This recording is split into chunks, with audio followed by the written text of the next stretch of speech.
in 1903, Kerry won its first All-Ireland senior football title, and over a century later, Darren O'Sullivan captained the kingdom to its 36th title.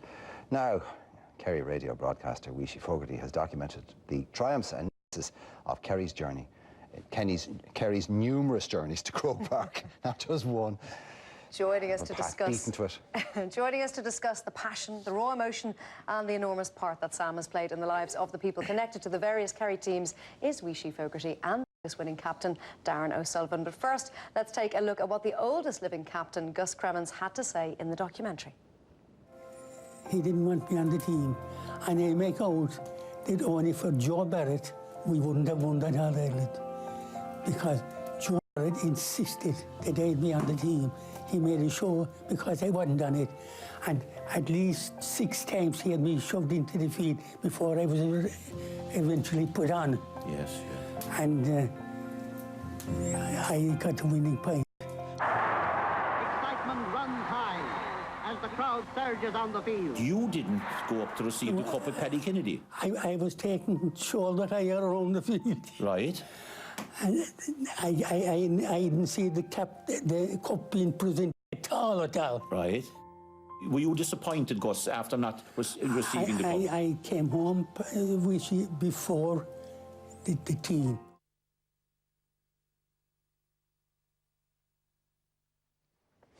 Good morning, gentlemen. Weeshie, nice again, and Darren, nice to meet you for the first time. Mr. Fogarty, a labour of love, I think it's safe to say, and one that's probably taking you, what, 4 years to put together? Well, the guts of 3 years, Mark, I can tell you, with Christy Reardon, who's the producer and the editor of the whole thing of C.R.Videos, Casavine. We set out on it about 3 years ago to do it, and it took longer than what we expected, naturally enough, because as we progressed and we started interviewing all the captains, it developed into history of Kerry football, really.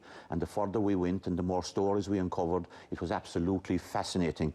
And as you said, it took about the guts of 3 years, and C.R.Videos and Casavine did a tremendous job with it, and we believe that it's one of the best products of its kind that has come out about the GA. It's a 4-hour DVD. But just looking at Gus there, you could see, like, it was 1946, but his face is completely alive and animated, and the excitement he still feels now recounting that day. That's right, Sinead. Actually, that was a very sad part of the whole thing, because he'd be 90 years old now in January, and he still regrets the way that he was dropped for the replay in 1946. And there was a lovely touch at the lunch in Killarney lately when Darren, who was the youngest captain ever, met the oldest captain, who'd be Gus, but he's not the oldest winning captain. The oldest winning captain then is Jazz Murphy. Darren also met him. So there was lovely touches in the whole thing being brought together. So we believe ourselves that the documentary, as I said, is a 4 hours. It has documented really Kerry football in itself.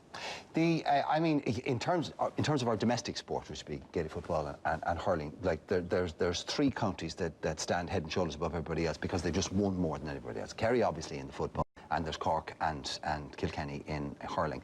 And when you try to explain to somebody who isn't from this country or doesn't understand these games what it means to people, it's almost impossible. It's in the bones of us, Darren. I mean, you were just saying to me there that if a fella doesn't like football in Kerry, there's something wrong with him. And not just a fella, right? If anybody in Kerry doesn't like football, there's actually something wrong with them. I mean, it's that fundamental and that basic a part of us.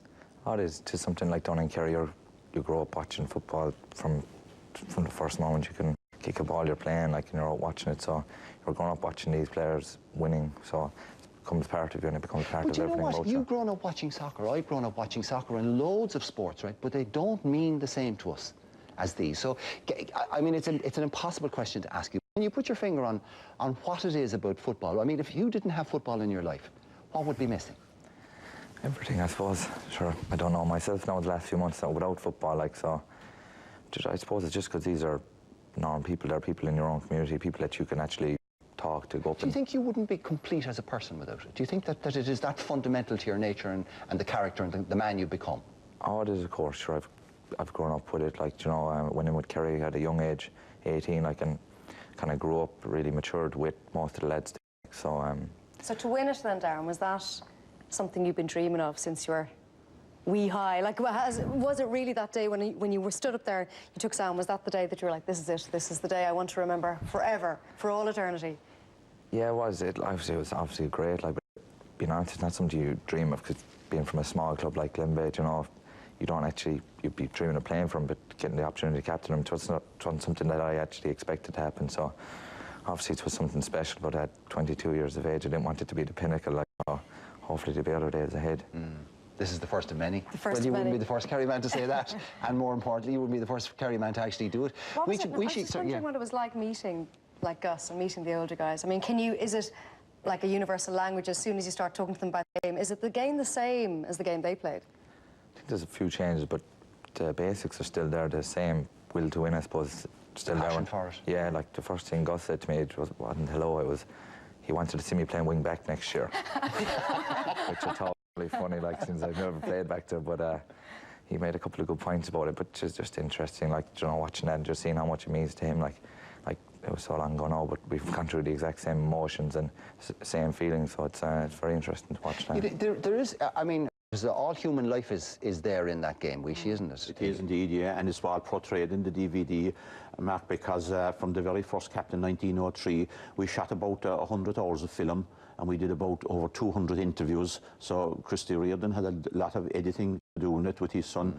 Tony, and there was a lot of work within it. That was the biggest part of it. So the beauty of it, every captain we visited, every living captain, actually enough, we visited, we did long and lengthy interviews with him. So there's a great archive there now, and then he had added all that. And then for the captains that were dead from 1903, we interviewed the closest relative of all those. Two of the captains are buried in America, and one of them, Phil Sullivan, who captained Kerry in 1924, had a very sad life because he immigrated, married a girl who played the piano at the reception over there. All that comes out in the DVD, and the marriage broke up, and he died desolate, and he was buried in a pauper's grave, and eventually his friends came together and put up a new headstone for him. And Gege Connor, who was another great captain, he was also buried in America. So all that is contained in the DVD, and really there's stuff in it. It's not just for Kerry people, it's for GA people in general, because as I said, Mark, we believe that is probably one of the best DVDs that actually... Well, you would say that, of course, Weeshie would. Yeah.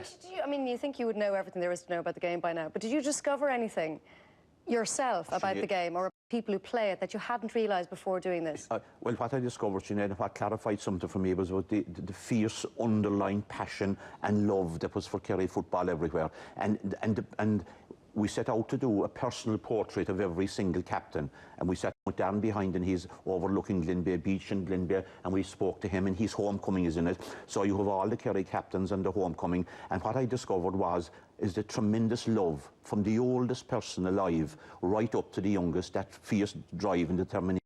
And each and every one of them welcomed us into their homes, and it was the huge love for Kerry. And you'll see Gus there. I know, his face is great. 1946, he's still very hurt about the way he was dropped. But you know what, Weeshie, the wonderful thing is about GA, and it's what keeps it alive and what will keep it alive, is that if you're a young fella in Kerry and or Cork or Kilkenny, and you've got a talent for hurling or football, you know there's a good possibility that you may end up in Croke Park saying, Tá áthas mór or among Cornshaw or Glocka. But if you're a young fella with talent or girl in Carlow or Leitrim or Longford or somewhere like that, you know the chances are very slim that you'll ever get there, but you'll still keep going. And that is fundamentally the spirit and the passion that will keep the GA alive, not just in Kerry, but all over the country. That's what Darren said, that accessibility, that it's anyone can, and you know the people around you and you see them. They're not removed from you. They're not like Premiership footballers. You would think that everybody in Kerry will buy this for Christmas and nobody else outside the county will, but I suspect it'll be a big seller, and it's a wonderful piece of history and archive and kept there. And by the way, while we're at it, congratulations on your PPOI award. Thank you very much. It's an award-winning radio broadcaster. Well, Darren, I want to wish you success, but it will be at Cork's expense, so I hope your life goes well. Maybe not the football. Weeshie, God bless you. Thanks very much. Thank you.